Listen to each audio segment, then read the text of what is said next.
They say black built over the ashes of a burnt-down orphanage, one that mysteriously caught fire in 1922. No official documents confirmed it, but students whispered about screams heard at night, footsteps echoing in empty corridors, and a girl in a torn dress seen weeping in the third-floor restroom mirror. I used to laugh it off until the week I got detention in the old wing. The old wing had been sealed off since the 80s, after a ceiling collapse nearly killed 3 students. Since then, it stood behind rusted chain-linked fences and padlocked doors, gathering dust and darkness. The school board never bothered to renovate it. We were told to stay away, but I, Ryan Keller, a junior who liked to push rules, got myself 3 detentions in a row. On the 3rd day, Vice Principal Hammond, a man with yellowed eyes and breath that reeked of mildew, grinned in a way I didn't like and said, "Since you enjoy acting out, Mr. Keller, perhaps a special room in the old wing will adjust your behavior." I blinked, but I thought that place was closed. He smiled wider. "Only for students who behave." I should have refused, but his grip on my shoulder tightened unnaturally strong, pushing me down the empty hall. The walls grew older, with each step tiles chipped. Lights flickered, the smell of mold stronger. He stopped at a door marked 3C, took out a heavy iron key, and with a creak that could wake the dead, opened it. "Stay here, an hour. No phones." He gestured at the sign, "Detention Room 3C. They'll keep an eye on you, they." But he was already gone. Inside, the room was dimly lit by a single overhead bulb that swung as if someone had just brushed past it. Dust coated every surface. A broken chalkboard leaned against the wall. 5 desks sat in a crooked row. On the far side was a mirror cracked, spiderwebbed like it had been punched from the inside. I sat and waited. The door locked behind me with a click. Minutes passed. Then the temperature dropped. I could see my breath. Then tap, tap, tap. I turned. The mirror. Something moved behind it. I stood slowly, approached it. My reflection looked back, but the room behind him was darker. Not just shadow different. My reflection didn't blink. When I did, I stepped left. It stood still, and then it smiled. My blood turned to ice. The figure, my reflection, reached up and scratched a message into the glass from its side. SHENEVERLEFT. Suddenly, the door rattled violently, like someone was clawing from the other side. I backed away. The lights flickered again, this time off. The room plunged into pitch black. I heard breathing, but it wasn't mine. A voice, cold and girlish, whispered near my ear, "Don't leave me here again." The lights flashed back on. I was alone, except the desks had moved. Now in a perfect circle dot, and on the chalkboard where nothing had been before, someone had written in red, "Class begins at midnight." My watch read for 17 p.m., but I blinked and it now said 11:59. The bulb above sparked, a bell rang. Ding. The clock hand struck 12. I turned and found I was no longer in room 3C. I was in a classroom filled with students, but their faces were wrong. Eyes hollow, skin gray. Some had burns. Some were missing jaws. They turned to look at me, in unison, with a sound like cracking ice, and at the front, where the teacher should have stood, was a little girl with a scorched dress, face half-charred, hair hanging in wet, black strands over one eye. She pointed at me. "Late," she hissed. "Now you stay forever." The room began to close in. Walls groaned. Desks floated inches off the floor. Screams, high, young, and angry, filled the air. I ran for the door, but there was no door anymore. Only the mirror dot, and my mirror dot, and my the mirror water. My reflection's smile widened, stretching far too wide and natural, inhuman. I staggered back, heart pounding, but the ghostly students closed in behind me. Their lips moved in unison, whispering in a language I didn't understand. A thick, cold fog seeped out from under their desks, curling around my legs, pulling me toward the glass. Then I heard her again, the girl with the scorched dress. "You don't belong yet," she said, tilting her head. "But you will. They all do, eventually." Her voice echoed as if it came from inside my skull. The mirror pulsed with light. I had no choice. I lunged toward it. Instead of crashing through, I passed into it like falling through a sheet of ice. The sensation stole my breath. My vision blurred, and the air changed, thicker, heavier, reeking of rot and something older, something like decay mixed with burnt wood. I was still in room 3C, or what used to be room 3C, but now everything was reversed. The walls were darker, mold covered the ceiling, desks floated inches above the ground, and in this place, the light came from candles nailed to the walls with rusted metal spikes, flickering with a purple hue, and she was there. The girl stood by the mirror, watching me. Her charred skin flaked like ash with each movement. Her eyes were empty sockets, no eyes, yet I could feel her watching me. She tilted her head again. "Did you see them?" she asked softly. I didn't answer. I backed away. "Do you hear them?" Then I did. Behind the wall, scratching. Hundreds of tiny fingernails. Children's fingernails. And moaning long, dragged-out sobs. One voice cried, over and over, "Let me out! Let me out!" I turned to run, but the door was gone. The blackboard behind me now bore a name, Annabelle Crowhurst. "You read it," the girl hissed, her voice suddenly furious. "Now you're part of it." The letters on the chalkboard twisted, burned themselves backward into the wall, and flames erupted from the corners of the room. But the fire didn't give heat, gave cold. My breath turned solid in the air. She came closer. "Every night at midnight," Annabelle said, circling me, dragging her hand across a desk, leaving behind bloody fingerprints. "We have class, until someone new takes our place." I shook my head, trembling. I didn't mean to be here." Her smile was broken and wide. "No one means to die," she whispered suddenly. One of the mirror children, the ones who had been sitting in the ghostly class earlier, appeared beside me, crawling on all fours, bones cracking with each movement. It moaned as its face peeled back, revealing black teeth like rusted nails. I screamed. Thud. A sound echoed from the ceiling. Then another, like footsteps but upside down. I looked up. Someone, something, was crawling across the ceiling.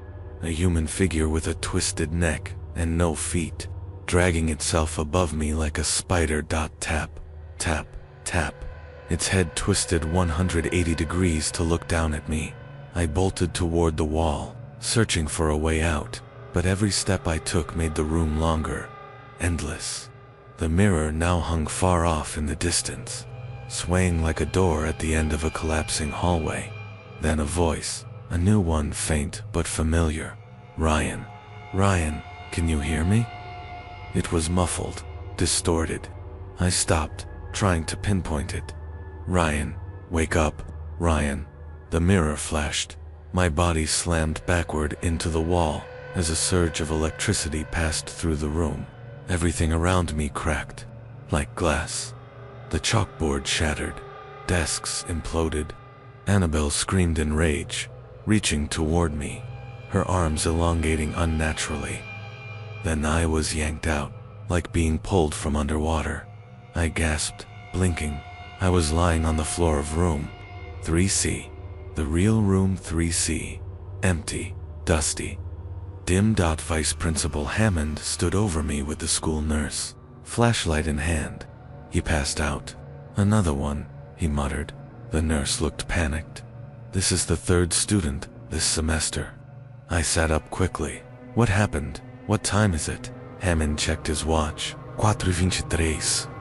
Depois do meio-dia. But I looked down at mine. It still read 12:01. My arm burned. I pulled up my sleeve. A message, scratched deep into my skin, written in jagged letters. "You're not free. Midnight returns." And faintly, from behind the mirror, I heard her laughter. I heard her laughter. That night, every time I closed my eyes, I saw the girl Nabel standing in the flickering light of that cursed classroom. Her hollow gaze, her skin like ash, her voice ringing in my skull. Midnight returns. The message carved into my arm hadn't faded. No scab, no pain. It was as if it had always been there, like a birthmark I'd never noticed. I scrubbed it with soap, peroxide, even a knife. Nothing worked. It pulsed at night, just like the second hand on my watch. Tick-tick. Tick-tick toward midnight. I needed answers. The next morning, I skipped class and went straight to the school library, a dusty relic in the East Wing that nobody ever used. I cornered the librarian, Ms. Wellen, an ancient woman with more wrinkles than books. "Do you have anything about the history of Blackridge?" I asked. She didn't answer at first, just stared at my arm. "You saw her," she whispered finally, voice trembling. "Didn't you?" My heart froze. "You know about her." Ms. Wellen motioned for me to follow. She led me into a back room I didn't know existed, behind a shelf marked closed files. Inside was a locked cabinet, rusted and thick with dust. From it, she pulled a slim black binder labeled Incidents, Blackridge 1931 to 1988. "There were others," she said quietly, "before you." The file was filled with yellowed newspaper clippings and typed reports, many of them redacted. But the names stuck out. David Allen, missing 1952. Marcy Thorne found catatonic in room 3C, 1967. Coach Bradley suicide in the Old Wing 1975. 12 students vanished, same date, every 13 years. Always in November, always at midnight. The most recent name was circled in red ink, Kevin Marshall -2001. He was my cousin. Ms. Wellen whispered. Went into room 3C on a dare. Never came out. The school claimed he transferred, but he never even packed a bag. I found this. She pulled out a photo taped to my door. The picture showed Kevin standing in room 3C, expression terrified. Behind him, in the mirror, was Annabelle. I tried to tell the board, the police, everyone. They called me crazy, but I know what that room is. It's hers. I flipped through the final page. At the bottom was a handwritten phrase. They never graduated. They teach now. Something clicked. The figures in the haunted room. The ghostly students. The whispering mouths. They weren't trapped there. They were part of the lesson. That night, I did what no sane person would. I went back. Not to room 3. It was sealed again with chains. But I knew a way in through the janitor's tunnel. A crumbling access shaft that led beneath the school. It reeked of bleach, rats, and mildew, but I kept crawling until I emerged under the old wing. It was freezing. My breath came out in clouds. The hallway stretched long and quiet, too quiet. I heard my own heartbeat louder than my footsteps. Then, the bell rang. Ding. Midnight. The walls trembled. Lights above me shattered in sequence. Pop, pop, pop until only darkness remained. A door swung open on its own, room 3C. But this time, the classroom wasn't empty. Every desk was filled. Dozens of students sat silently, their eyes glowing faint blue, faces melted, scarred, jawless, burned. I recognized some from the file. Kevin Marshall was among them, fingers twitching, mouth stitched shut. Annabelle stood at the front, chalk in hand. "Welcome back, Ryan," she whispered. "Now you're ready to learn." I tried to move, couldn't. My legs locked in place. The students turned toward me in unison, heads tilting, mouths moving. "Repeat after me," she said. "Lesson 1. We are what you leave behind." Then she snapped her fingers, and I was in a desk, trapped. My arm burned new letters, etching themselves onto my skin. LESSONT, WOCOMESSOON. I screamed, but no sound came. The class continued, and somewhere behind me, a new desk creaked open. I couldn't move. My body was frozen inside the rotting desk. My legs clamped by something beneath it, cold and sinewy. like roots or veins. I wanted to scream, but my voice was gone, swallowed by the silence of the damned. Annabelle turned toward the chalkboard, dragging her bloody fingernails across it, sending out a high-pitched screech that made every ghost student flinch. The board read, Lesson 2, Memory is a PRESON. With a flick of her wrist, the walls of the classroom fell away. We were no longer inside Blackridge High. We were inside my mind. Images burst around, memories from my childhood, twisted and broken. My mother's face, but with hollow sockets. My bedroom, filled with shadows that whispered. My first day at Blackridge, but the students wore funeral clothes and turned to ash when I looked at them. Then, Annabelle walked through my memories like a puppeteer, pulling strings. You all have guilt, she said to the class, and that guilt is the glue. It keeps you here. Suddenly, I was standing in a locker-lined hallway, empty, dead, silent. I was no longer bound. The classroom was gone. Had I escaped? No, I was back in Blackridge. But wrong.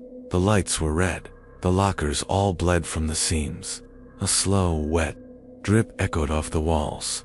Then a locker burst open and something fell out. It was Sarah Dalton, my ex-girlfriend. But she had died in a car crash a year ago. Her head lolled to one side, blood pooling around her lips. She looked at me with cracked eyes. Ryan, she whispered, voice wet with death. Why didn't you answer that night? Why didn't you come? No, you're not real, I said, stepping back. But behind me more lockers opened, figures stepped out, each one someone I had known and let down. Each one whispered blame. You ignored me when I needed help. You laughed when I cried. You left me alone in the dark. I ran through the twisting hallway that refused to end. My feet splashed through pools of blood. Shadows clung to my skin like oil. I reached a door marked faculty only. I didn't hesitate. I burst through it and found myself standing in the teachers' lounge, or what used to be now. It looked like a slaughterhouse. Broken tables, coffee pots shattered and steaming with black sludge, mugs full of teeth. And standing around the room were teachers but long dead, their faces sagging, their eyes missing. One turned to me. You think this is punishment? He growled. This is orientation. I backed away, but the door was gone. They began to chant, pounding their fists on the walls. Lesson 3, Lesson 3, Lesson 3. Annabelle appeared again, hovering in the air, her hair writhing like it was underwater. Lesson 3, she whispered. No one escapes without a replacement. The teacher lunged for me. His hand passed through my chest, and I saw something. A vision, me, older, dressed in a teacher's uniform, chalk in hand, standing at the front of room 3C. My eyes were pale. My smile was hers. No, I cried. That's not me. But the voices responded in unison. It will be. A student screamed beside me, Kevin Marshall. His mouth was unstitched now, and he screamed like a man being burned alive. I've been here for 24 years, he shrieked, and every night is the same lessons, the same guilt. He turned to me, eyes wild. You still have a chance, he whispered, but only if you bring someone back in your place. Annabelle's voice cut through again. Replace yourself, or stay forever. My blood turned cold. It wasn't just a curse, it was a cycle. It was a cycle. Kevin's fears of torment burned into my mind as his words echoed. Bring someone else, or stay forever. I staggered back from him, breath hitching. You're asking me to sacrifice someone, his mouth contorted. Not asking, warning. That's the rule. Someone takes your seat, or you never leave it. The other students in the damned classroom began to chant again, low and rhythmic. Replace, replace, replace. Their words rolled through the walls like thunder. My surroundings bled away, again back to room 3C, though twisted, decayed, and soaked in candlelight. Annabelle stood behind the teacher's desk, her arms crossed. "You don't have long," she said, tapping a clock on the wall. It had only one hand ticking backward. "When it strikes 0, the door seals. You become faculty." "No," I said, trembling. "This isn't fair. Why me?" Her face broke into a jagged grin. "Because you entered our classroom." She reached forward and touched my chest with one finger. Suddenly, I was somewhere else again. I stood in the present-day hallway of Blackridge High. Normal students walked past me, laughter lockers slamming, the scent of floor wax and cheap cafeteria food. I looked at my watch. It was 4:16 p.m., back before it all began. Was it over? A dream? A vision? Then I saw it, a mirror on the wall, and in it, not my reflection, but her, Annabelle. She mouthed 3 words. 1 hour left. I had been given a chance. One final chance to replace myself. 1 hour to find someone to take my place in room 3C. To live again, if I could damn someone else. And the door to room 3C was open, wide. Waiting. At first, I thought of the bullies, the ones who made my life hell last year. I could lure one of them and say it's a dare, or a prank. Easy. But the thought sickened me. Then I thought of Mr. Hammond, the vice principal who sent me in that first day. Who knew? Who always knew? Was he part of this cycle? He walked past me now, keys jingling, muttering to himself. My fingers curled into fists. Could I? No. Then I saw her. Emily Chen, the new girl, quiet, kind, always drawing in her sketchbook during lunch. She'd been nothing but decent to me since the start of the year, and something about her eyes, made me freeze. She saw me staring and waved awkwardly. "Ryan, are you okay?" Time slowed. Annabelle's voice whispered in my ear. "She's perfect. No one would miss her." I backed away, horrified. "Get out of my head." Emily blinked. "What?" I looked down. My hand was clutching the old iron key, the one Hammond used to open room 3C. It was already in my palm. Where had it come from? "Ryan." Emily stepped closer. "You look pale. Do you need help?" I swallowed hard. My thoughts were warping. Her voice sounded far away. "Just one student," whispered Annabelle. "One more, and you're free." I shook my head violently. "No, I won't do it." People turned to look. Emily was staring, confused. "Ryan, what's going on?" I ran down the hall, past classrooms, toward the exit, but when I reached the doors, they were sealed, chained shut from the outside. And as I pounded on the glass, screaming, I heard the bell again. Ding. Time froze. The hallway emptied. The lights above buzzed, then turned red. My watch ticked. Les 12 turned slowly. Room 3C's door creaked open. Smoke poured out, and standing in the doorway was Emily. But her eyes were not hers anymore. They were black, and she smiled. Annabelle's voice whispered from every wall. She entered on her own, a volunteer. "For your freedom." I fell to my knees. No, this can't be happening. Emily stepped into the room, and the door slammed shut.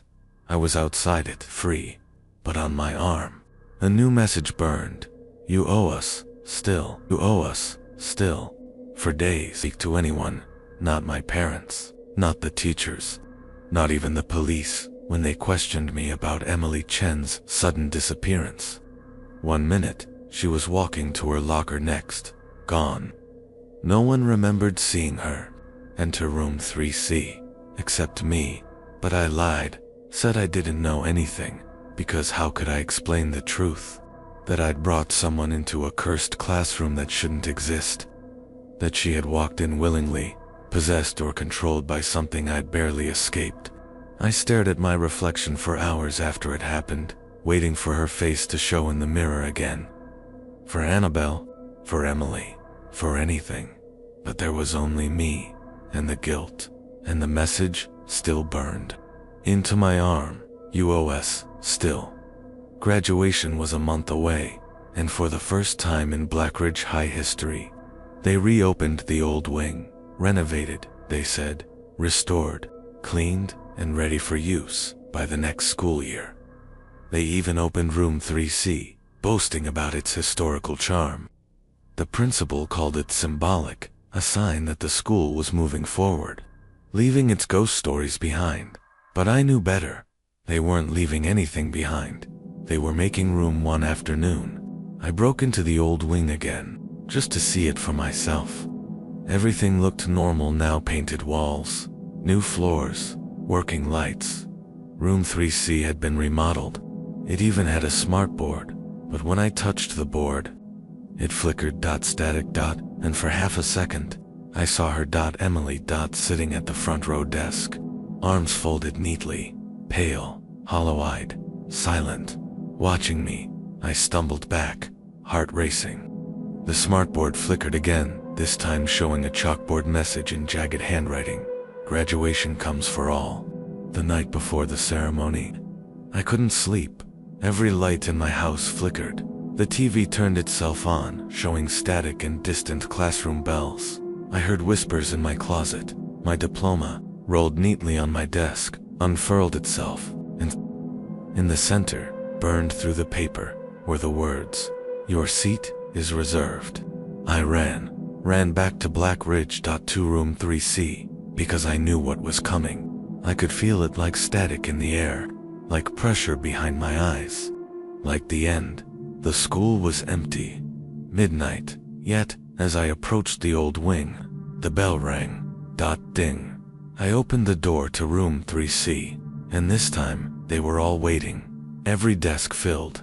Kevin Marshall, the 12 missing students from history, teachers, with melted faces, and at the front Hannibal, beside her, Emily. No longer herself, but something else. Her head turned slowly toward me. "You came back," she said, voice echoing like she was speaking through a hallway of mirrors. Annabelle stepped forward. "You left your seat, Ryan. You walked away. But no one graduates without finishing the lesson." I looked down. My old desk had been restored, clean, empty, waiting. Double quotes, "Sit," she said. I hesitated, then took a breath, and sat. The room groaned. The walls bled again. The candles reignited. Time folded in on itself. I was home, my desk locked in around me like a coffin. Emily walked toward the board, picked up the chalk, and wrote, "Lesson 4, Acceptance." She turned to me. "You learned nothing, Ryan, not about guilt, not about sacrifice. You only delayed the truth." Annabelle nodded. "Now, teach it." She placed the chalk in my hand. The classroom was mine now. The students watched, and I finally understood what graduation meant. It wasn't escape, it was promotion, a lifetime sentence. I stepped up to the board, throat dry, soul heavy, and I began the lesson.